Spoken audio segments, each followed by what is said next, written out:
Hey, what's happening, everyone? Welcome back to another episode of the Free to Grow CFO podcast, where we dive deep into conversations about scaling a D2C brand with a profit-focused mindset. I'm your host, John Blair, founder of Free to Grow CFO. We are the go-to outsourced finance and accounting firm for 8- and 9-figure D2C brands. And today, I've got my first ever duo on the show, husband and wife duo. So a couple of firsts. Tana's been here before. Her husband David hasn't, but I've got David and Tana Cofer, co-founders of Glitterfaced, and that run an Amazon growth agency, RosieRai, together. Tana, welcome back. David, welcome. How are you guys? Pretty good. Thanks for having us on. Yeah, we're great. Doing well this morning. So I'm excited for our conversation. Those of you who follow the show have probably heard Tana talk all things Amazon growth several months back, which is a great conversation. Today, we're certainly going to talk about some Amazon, but we're going to be looking at this from the perspective of launching a brand on Amazon, and I also want to get a little bit into talking about some of the opportunities and some of the other emerging marketplaces. Obviously, when we think about marketplace channels, Amazon's kind of the big behemoth, the one that everyone knows about. But there's definitely some interesting emerging opportunities in other marketplaces that are growing. And I just want to like set the stage for why we're having this conversation. It's so important. In the D2C world that Free to Grow CFO operates in, one of the common challenges that all brands are facing are increasing marketing costs on channels like Meta and Google.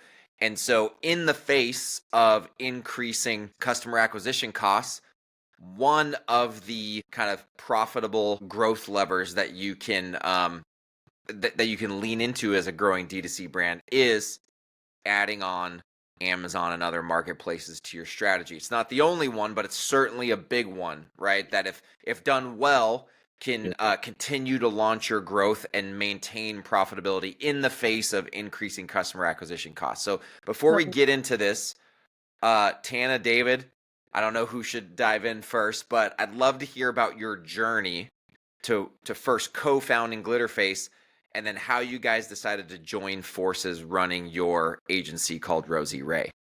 Yeah, great questions. To try and make it short for the podcast, I'll start with, I guess, the beginning. When I left the agency world to stay home with the kids and freelance, I was helping brands launch and scale on Amazon. And this was early 2023. And then I've always wanted to be the CMO. That was kind of like my dream, was like, I want to run the marketing strategy for like a super cool brand, right? And I was like, man, I don't think I'm going to get this opportunity with all of my e-commerce knowledge, with marketplace growth and strategy.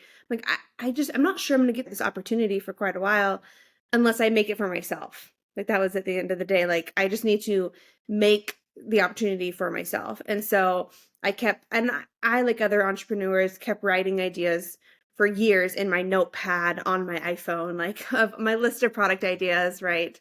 And I was like going through it and then doing some research with the tools that I used. And I realized there was quite a gap in this edible glitter space. It was really hot and trending, but there were so many negative reviews because of the messiness or the dyes or just questionable, where does this product come from? Can I really digest it? What's going to happen to me?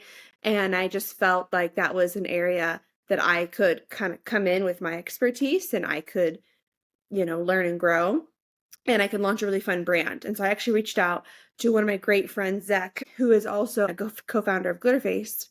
And he and I were the front of it, actually, before David even got involved. And we were like, let's go. And this was end of 2023. And so that's kind of where it all got started. And then I would say middle of last year, when we realized the growth potential, we needed another person, but we couldn't afford that other person.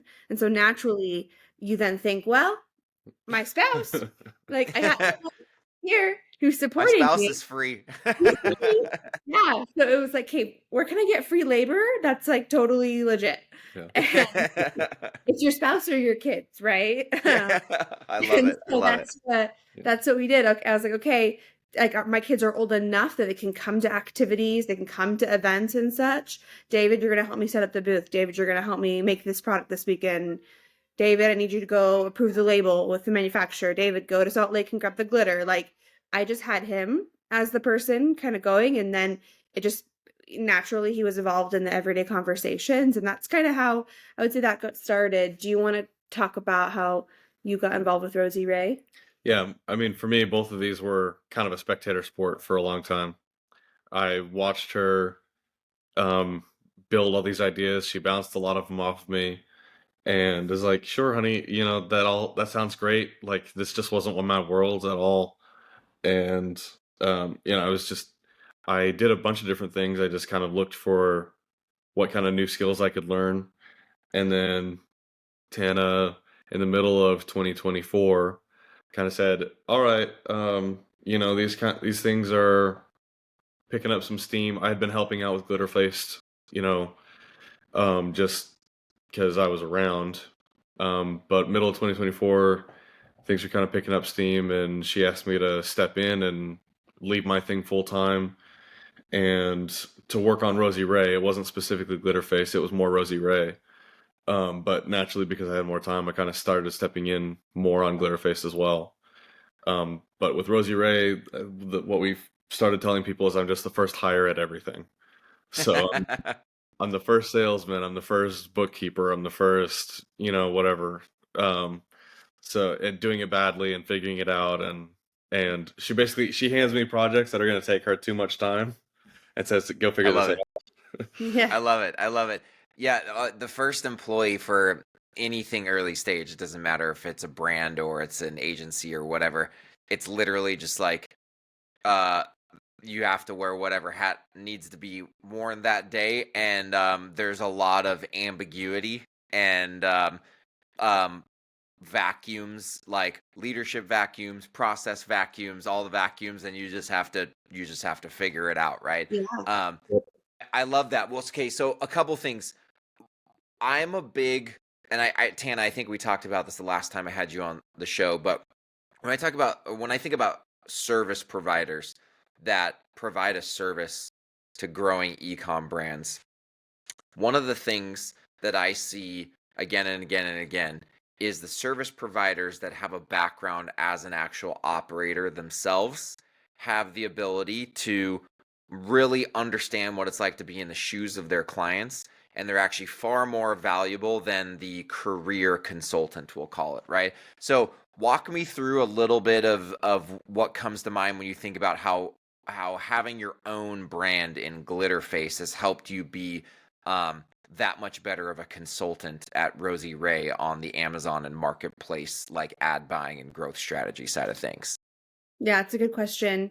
One of the things that I always saw when I worked in the agency world before was even though we had access to all the same data, the account, we weren't the admin over it. Like we weren't the main email. So sometimes the brand, like from Amazon, again, I did most of my Amazon work, would get an email about a listing issue, and we wouldn't see it immediately.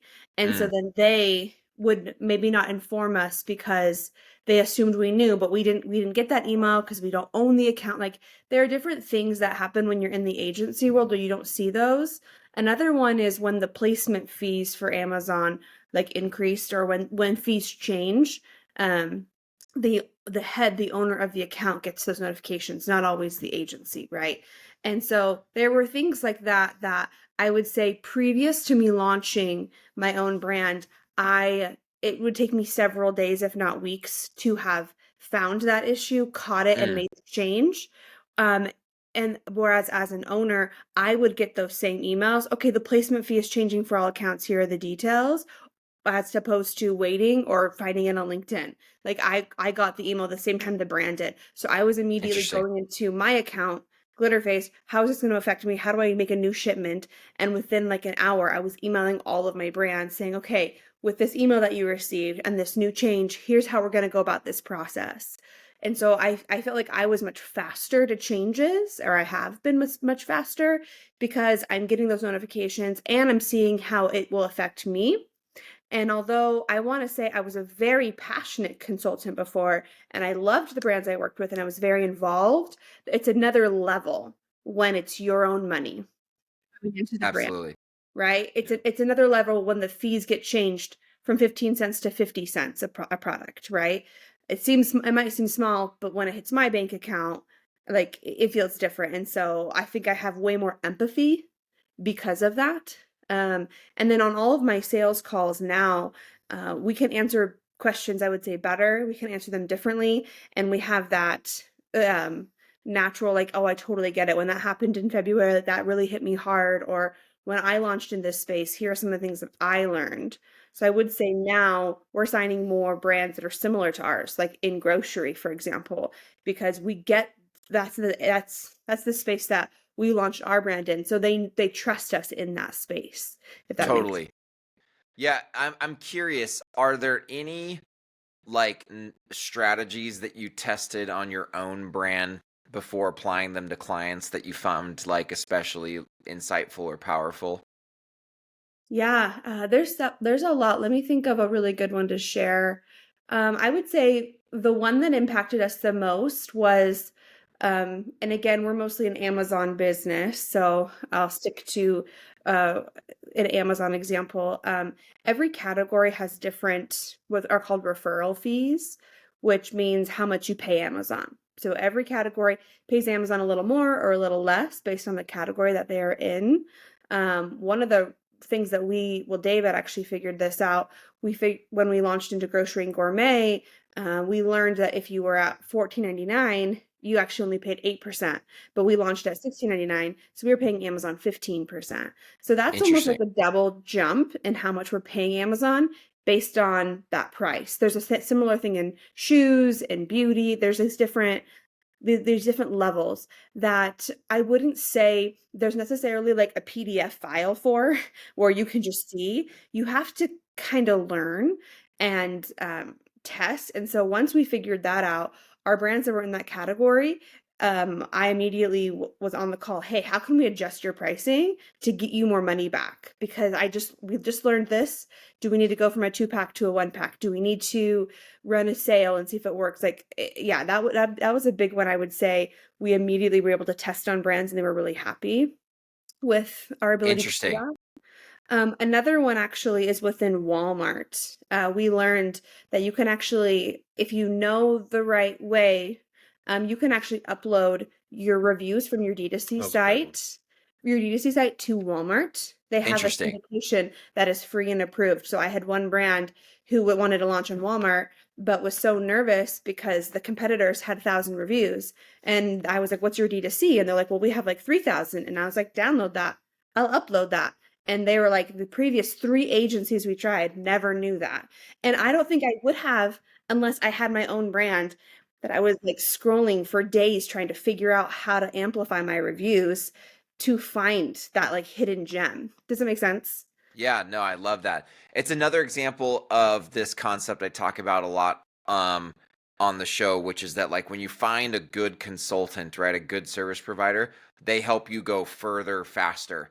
Yeah. Their fees are not just for clicking buttons and buying ads in your case, right? You're actually paying for many years of experience that you don't maybe have on the brand side, right? And so you can go further faster because of these little nuggets. That's a big value add that free to grow brings to the table. Is like our CFOs, including myself, like we were former ecom operators. We've been running businesses on Amazon and Shopify for a decade Yeah. plus each of us, and so there's a lot of insight we have into things that you can do and you can't do, or you should be concerned about, or that we've seen work. And again, and additionally, when you're an agency like ours or yours that's working with a bunch of ecom brands on the same platforms all the time, you can also share learnings not just from your own brand Glitterface, but what's working with the other brands that you're working with, right? And that's worth its weight in gold as well. So I love that. I'm curious, you brought up Walmart, and I have heard from you guys and from others in the space that, Walmart has got some momentum in terms of like marketplace opportunity. Yeah. What is your, what is your sense end experience from actually being out there and buying ads and whatnot, like what is your sense on the marketplace opportunity in the Walmart channel? Yeah. I would say with Walmart, it's the hardest one to start building momentum. So like if you're a newer brand, it's the hardest one um to gain momentum off of just that channel alone, if that makes sense. But if you're a brand that's coming onto Walmart with some momentum, um, we've seen some pretty explosive growth with different brands that we've been able to bring on in different categories. So it's growing a lot better than it used to in the past. In the past, it was something where you just kind of it would just be another channel. You just kind of be on there to be on Walmart to say you're on Walmart, and now it's a real growth channel, and that's really exciting to see. Yeah, I would say, getting into more specifics, Walmart has done a lot of things to mimic Amazon. And so it actually has made it a lot easier now when you're live on Amazon, have momentum to move a lot of that content over to Walmart. So it's a slightly faster launch. And then, of course, they have this review feature. So you can, amplify your reviews pretty quickly. And I think that the stats from last year to this year, like the search starting your search on Amazon actually went down like 5 to 7%, and starting your search on Walmart actually went up over 7%. So that doesn't mean, I mean, Amazon's still growing massively, but it's a matter of there's actually more brands considering Walmart. For me, I consider it for that immediate delivery. When my kids are sick, I go to Walmart because there's a Walmart right here and they'll deliver to me in an hour. Or I can go pick it up because it's right there and I can see where it's at. So like for me, it's the urgency of the Yeah. item. And that's where Walmart will win, that and in grocery. And again, a lot of Mhm. our brands that are coming are interested in grocery because it's the same category our personal product lies in. So we see a lot of brands who want Amazon, Walmart, Instacart because they are more of that consumable, want it right to your door with their bananas and their eggs type brands.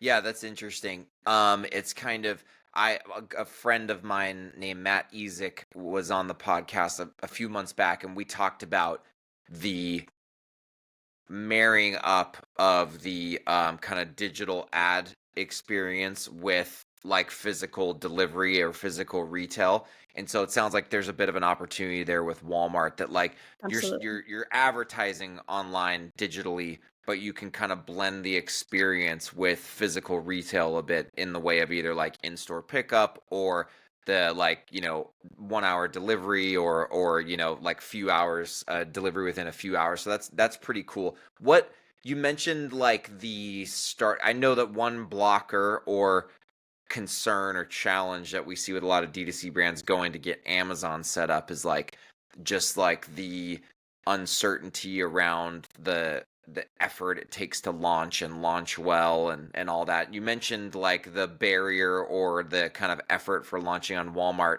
has been kind of reduced relative to Amazon. Besides the reviews, are there any other kind of like um sort of like launch best practices that you guys are learning with like how to launch well on Amazon, or I'm sorry, on Walmart? Yeah, it's a great question. I would say the so each platform has their own master file where you upload all the data. Amazon's is like 27,000 columns, half of which or most of which you don't need, right? Like Yeah. let's be real. And it gets more complex every single week. It's a new download. It's very complicated. Walmart's is super simple and it works really well. Their master file is they've really thought about the consumer first. I think that's where Walmart always kind of won is they always think about the consumer first. Amazon says that they do because they have the lowest price. Good for you. That's awesome. You can have that. I would say uh when my experience with the Walmart interface, they've kept things fairly simple and clean. So there's only a couple buttons you have to click, only a few permissions. For us, like we have a Walmart rep, we have an Amazon rep, we have a Macy's rep. Like for all the channels we launch brands, we have a rep for. And I would say Walmart's, I have the most response from them and their reps. And I think it's because of this massive need for growth. And so they're always taking feedback and such. So I would just say overall, the experience that agencies, at least I'm getting from Walmart, clearly showcases that they're going to grow, they're willing to grow, they will within 24 hours give me a lot of data on the category I'm trying to launch a brand in to help accelerate that. Like, oh, Mhm. here are the keywords that were all trending. Amazon has some of this information available, yes, but they don't have the same like competitor insight data. And Walmart will hand it to you. They won't tell you what the competitors are doing, but they'll tell you the average in your category is X. Here are the things to emulate. I just think there's a lot more hands-on experience with Walmart where they really want to help you launch. And I think it's because they really do want to compete and beat Amazon. And so for us, we're taking advantage of that. We're like, okay, what else you got? What else you got to help me and my brands grow? I'm not I'm sure. curious. When I jumped on here, I'm not sure I was expecting Tana to get spicy and just call it Amazon like that. I've had some brands with very unique issues over the past couple weeks on Amazon, and Amazon is not budging. So I do It's feel, hard. It can be hard. Like, I mean, yeah. at Guardian Bikes, when I was scaling Guardian Bikes, we were on Amazon, and there was a season where we were on Vendor Central, a season when we were on Seller Central. Now Guardian is not on Amazon anymore, and but like we had several different challenges and issues on each of those sides, both the vendor side and the seller side, and getting to the right person. First off, just getting to the right person I is know. very challenging. Yeah. Even if you have a quote rep, But person, we've had a rep before. We've had yeah. many a rep Yeah. and not gotten anything out of it. And honestly, sometimes it can literally just be person specific. That like we've had a rep who's like, I know how to solve this issue, and then we've had another. They get swapped out. There, people are changing seats all the time at Amazon. Then you get another rep, and you have the same problem, and they tell you there's a different solution than what you've actually implemented before in the past because they don't actually know. And so it is a challenge, and it's kind of part of the catch 22 of like being on the big Yeah. platform, right, with all the volume because they're this large company and it can be hard to navigate. But I mean, it's interesting because I would say in all realms of business strategy, at least in my experience, the up and coming, like the channel that like 5 years from now we're talking about is like made a name for itself and is like a staple, doesn't feel like that in the early days, right? And so as a brand, you have whether you're talking about like, ad channels like Meta or like TikTok Shop or whatever, like and the brands that when that channel really gains steam and like has respectable volume going through it, like a lot of the brands that are doing a great job at that time when everyone finally realizes is like they got in it on in the early days and figured it, spent the time to figure that channel out. And so I'm sure that we're going to continue to see more of that kind of stuff with Walmart over time. Is that like maybe it doesn't feel like it's near like Amazon eclipses it in terms of volume, right? But like I'm sure 5 to 10 years from now, the brands that figured out Walmart and that Walmart is a good channel for, the ones that were diligent and figured it out will be um, reaping the benefits many years from now. I'm curious because Walmart, I would say at Free to Grow, that's like when we look at marketplaces, the brands we work with primarily start D2C, then they usually generally go to Amazon next, right? And then Walmart's like generally the next most popular one. Other platforms and marketplaces like Macy's, Target, Mhm. Wayfair, what are you observing there and what are your thoughts on the opportunities now and kind of over time in some of these other marketplaces? Yeah. So I want to say I feel like Amazon and Walmart will most likely always be numbers one and two in terms of marketplace expansion off of a D2C. And I think that that's smart. They are the ones that are seen for most growth. Um, I would potentially argue you should consider TikTok Shop as your third. We'll wait Mm. and see what actually happens with Yeah. all of that Yeah, this year. But yeah, I for would sure. Right. I would likely say that would be the next step. For the other channels, we run brands on them. And I will say, in my experience, Target usually is that next one. And then it's the Macy's, Kohl's, Nordstrom, like Mm. I would Yeah. say that line. We do quite a few apparel and beauty brands though, so I could be a little bit biased there.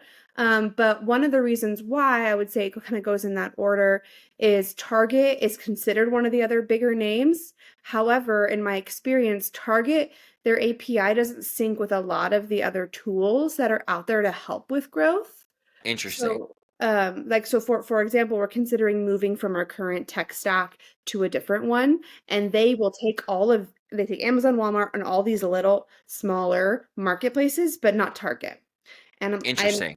yeah, and they're like, we can't take Target, and it's true. A lot of other ones I looked at, they can't take Target. So unless that changes, that may go down. And Target, you have to still apply and be accepted online right now.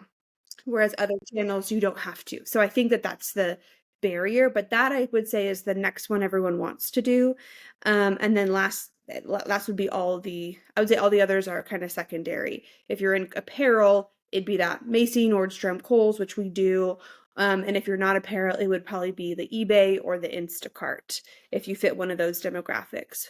And most of which all have an API that is common within a lot of tech stacks. Would you I agree? I definitely agree. I was just thinking while you were talking about that, and I was thinking about what you were saying, John, about brands figuring out Walmart and reaping those benefits over the next few years. I was thinking about the Target strategy, like from Target's perspective, and I don't think I understand it. Like they're trying to play like an exclusive game where they try to keep everything. They're trying to be like an Apple, I guess, of the e-commerce world, where like you have to, if you're going to be with us, then you have to play like us. You have to use all of our stuff, and it's exclusive. Like you have to apply to be with us and everything. But then they're like the products that they're selling are not any different or any more premium or anything. There's nothing that sets their marketplace apart as far as like quality, but and yet you have to jump through way more A lot of hoops hoops. in Yeah. and and they put active like roadblocks in the way of growth of a brand's growth on Target. I don't see Target doing, not to call anyone out, but I don't see Target doing well like 10 years from now if they don't change their practices. Yeah, it's interesting. I actually didn't know. I learned one of my favorite things about this podcast is I learn all kinds of crazy stuff from the people that I'm interviewing, and like I feel like I keep up with ecom by having this podcast and Yes. talking with all my friends, you know. But yeah, it's interesting because when at Guardian Bikes, I use Guardian a lot as an example because that's where I cut my teeth in scaling a brand. And I learned a lot about both Target and Walmart because Target and Walmart are the biggest bike retailers to the mass market for kids' bikes, right? And Walmart's way bigger than Target. Target is number two, and they're not even really a close to. Um, Mm, but Target does fancy themselves higher end than Walmart. They do, like internally. I Yeah. know that for a fact. And yeah. um they at least then because we did a lot of research and talked with Target buyers and like the Target buyer, you know, for bikes claimed that the average customer at Target has like a 30% higher disposable income than the average Walmart customer. How true is that? I don't know for sure. And I don't know how that plays into kind of this like closed ecosystem strategy that you're talking about.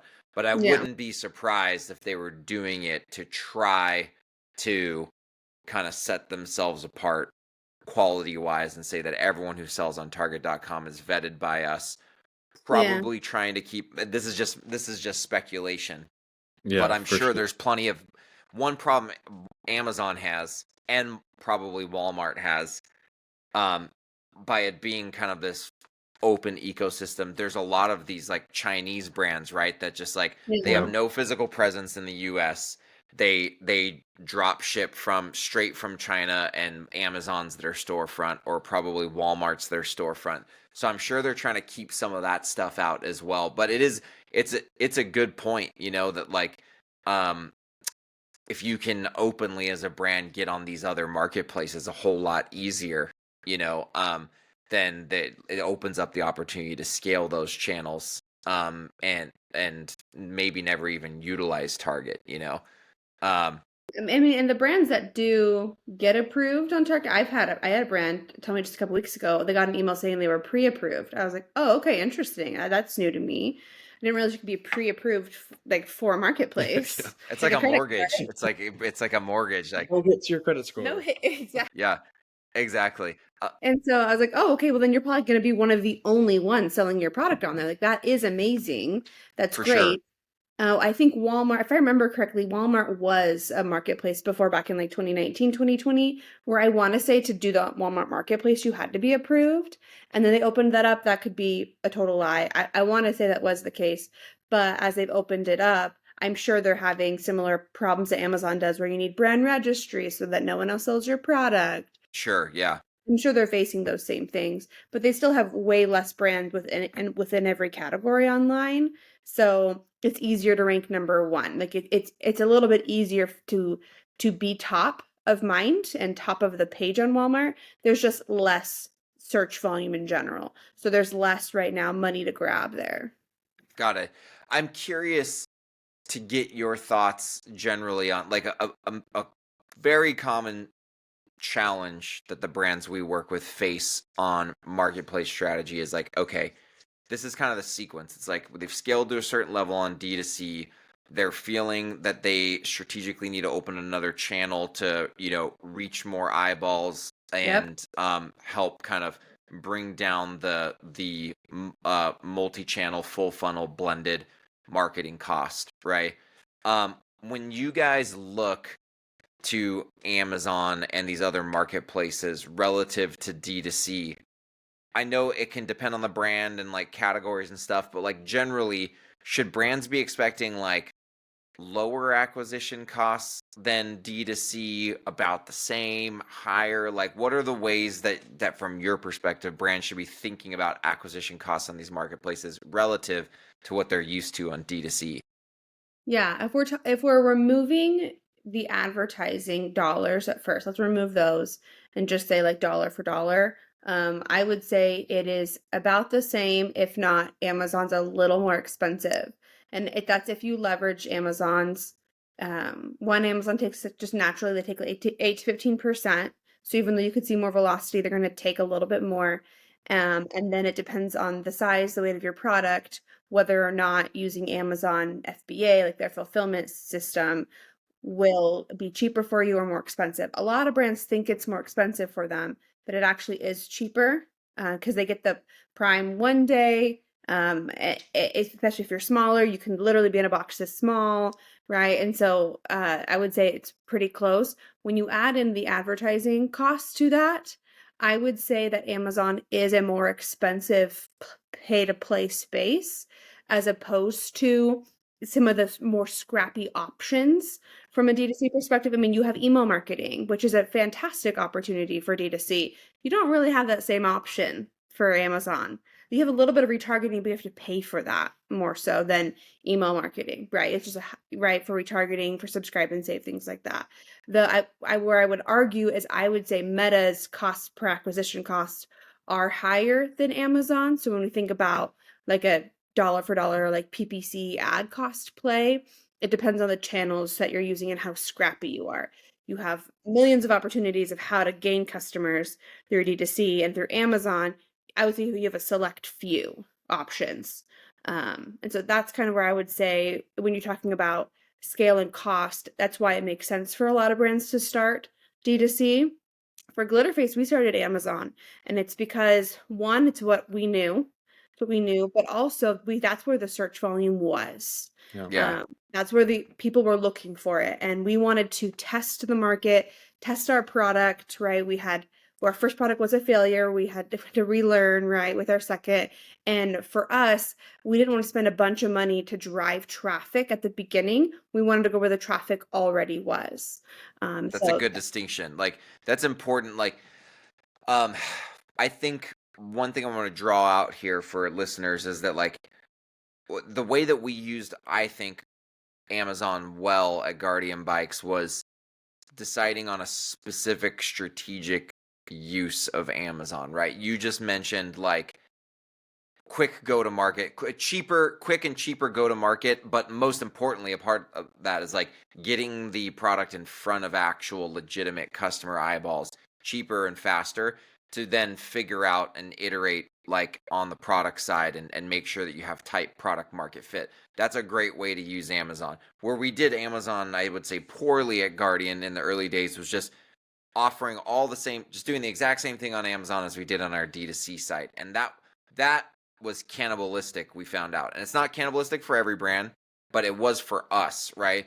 And some of the other things we did was like, oh, let's offer certain SKUs on Amazon, like introductory lower price point SKUs, right? Where you're getting more eyeballs that we didn't feel like were cannibalistic based on what we could see in the data. So it actually was expanding our reach outside of like the meta advertising. Now, keep in mind, depends on how much you're spending on top of funnel. Like we have some brands we work with that are spending 7 figures a month on meta. And so does that mean there's no new eyeballs on Amazon that you're getting? Not necessarily, but there's probably less because you're just spending so much, right, in other platforms. People probably aren't, the proportion of people finding out about you on Amazon is probably much lower. But we've seen that when you open up Amazon and you do a good job on the listings and kind of defending your own turf, that you can get overall conversion cross channels to increase. If you're spending heavy on meta, you get some people to convert on Amazon that wouldn't have converted on your .com either because of whatever shipping lead times, or they just trust Amazon more and they already have an account set up, right? Yeah. And so like the point that I'm making is it's smart to have a reason why you're using Amazon at any given point in time, right? Or Walmart, or any of these marketplaces. You don't just blindly go into them. It's about understanding what to strategically use these different channels for, right? And so that they're accretive to your business and not cannibalistic to your business. I like to call that out too, because like people hear the words. I feel like sometimes people hear the word strategic and they just their eyes kind of glaze over because they're just so used to hearing it. Yeah, But I'd like to call out your use of that word because I think it's really apropos to this specific like business, this playground. Honestly, is if you're thinking about being on, well, honestly, if you're running a brand, period, it doesn't matter if you're thinking about being on a marketplace or doing anything else.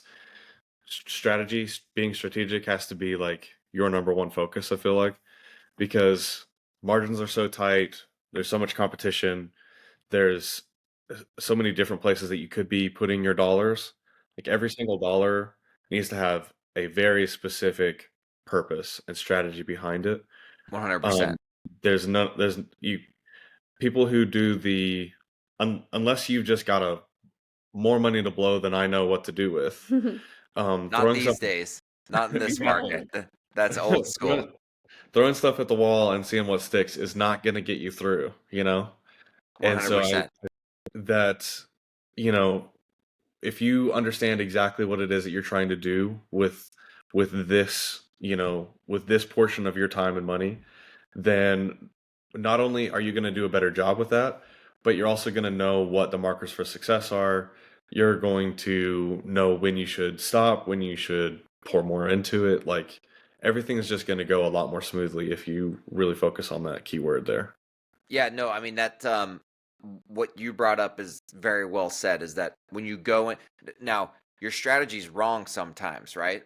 That's Well, sure. okay, but the fact that you defined it, which you just point out, the fact that you defined one helps you measure success and decide if you stop and pull back or if you keep charging ahead, right? You can't if you don't have kind of like a strategic thesis or hypothesis going into turning on Amazon or any of these marketplaces, then any decisions you make to go any direction while you're there is literally, I mean, they're disconnected, just kind of like, spur of the moment stream of consciousness decisions, right? And again, the point, I think where people get hung up on the word strategy, in my opinion, is that one, it's used a lot, right? It's a buzzword, but two, it's that they don't use the word strategy for what it's meant to be used for, meaning that like I when agree. you're defining a strategy, you're saying a strategic decision is one that you are saying, if I believe that if we do this, this is the outcome that we'll get. And I believe that outcome is good for my business because this and this and this. And when you have that cause and effect relationship defined into your strategy, it breeds a level of intentionality with the moves that you're making. They're not random acts, random acts of marketing, right?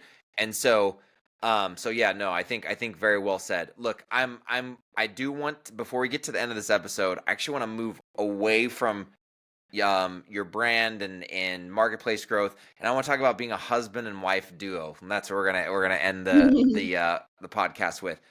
I grew up in with a family business where my parents work together. They've been working together for like 40 years. And so you guys have some interesting parallels to my family. My mom also is a competitive bodybuilder, just like which I we talked remember about Tana. Yeah, which Tana is. But being a husband and wife duo, um, chat with me a little bit about like the ups and the downs, the good and the bad, and ultimately like what it means to your business and to your family to be at this together. Can I take the lead on this for a sec? Yeah. So I feel like it's been an interesting journey. I kind of got yanked into it. You're This welcome. yeah, very much so. I feel very blessed, and honestly, I f- I think that makes a really big difference. Um there's no like rancor on my side that I'm not doing what I was before or anything like that. And there's a lot of effort on Tana's part where she says she can see the learning curve and the amount of effort that I'm putting in, and she can see what I am bringing into the business. So there's a lot of gratitude on both sides and a lot of humility where we learn to work together. So we really don't have any issues where we have to like fight things out or anything. Um, there's things that she recognizes that I'm a little bit better at, even if I don't have some of that business training, that she just kind of lets me. She understands, okay, this is a project you can handle. I'm going to step back and let you do that. And she listens when I think that she's kind of, because the I'd say that one of Tana's biggest strengths is that she's really passionate about her clients and the people that she wants to grow. And obviously she's extremely skilled in growing those clients. And so she sees between the passion and the skill, she's like, I can do this. I can grow this brand. And when I'm looking at, when I'm on the backside looking at the numbers, and like also as I'm watching her as a husband and seeing the amount of effort and stress that she's putting into one particular brand, for example, at some point it's time to back off. And at other times it's kind of that intentionality we were talking about a minute ago. Yeah. Um, so I apologize if I'm rambling a little bit, but No, not at there's all. there's so many different points that I feel like we work so well together, Yeah. where I'm able to balance her and she's able to balance me. And obviously this is not my world, so obviously I've had to humble myself a little bit and step back and take a little bit of a supporting role to Tana. And again, I think that gratitude has been the biggest key factor for that, because she's grateful that I am doing that, that I'm giving up what some of the things that I would like to be doing in order to be helping her. And I'm grateful for the opportunity to learn these new skills and be able to be with my family more and do all these wonderful things that I get to do now. And so there's that gratitude greases a lot of wheels in my opinion, as far as like things that could be fights that just aren't, because we're on the same team. Like that's our mantra every day, is we're on the same team. Yeah. I love that. We're gonna do something fun right now. Okay, Okay. I'm springing this on you guys. Let's do it. I didn't inform you before the show. So normally we end with asking like about a little known fact that might be shocking, right, to the audience. Oh Tana yeah. shared last time that she's a competitive bodybuilder. So we're gonna do like the husband and wife game show version of this, right? I came Okay. up with this like last minute. Okay, so Okay. here we go. You ready? And this was not pre-planned. This is raw and unedited, right? So Tana, Okay. Yes. if David were to share the most shocking little known fact about himself right now, what would it be? Shocking little known fact about David. Oh man. Okay. Oh. David, Do you get in your mind what have you one would in be your sharing head? if I ask this question, because we're gonna Yeah. ask afterwards if she was right. You have one. Man, I was gonna say something related to books, but that's kind of clear. No, these are all his. So, man,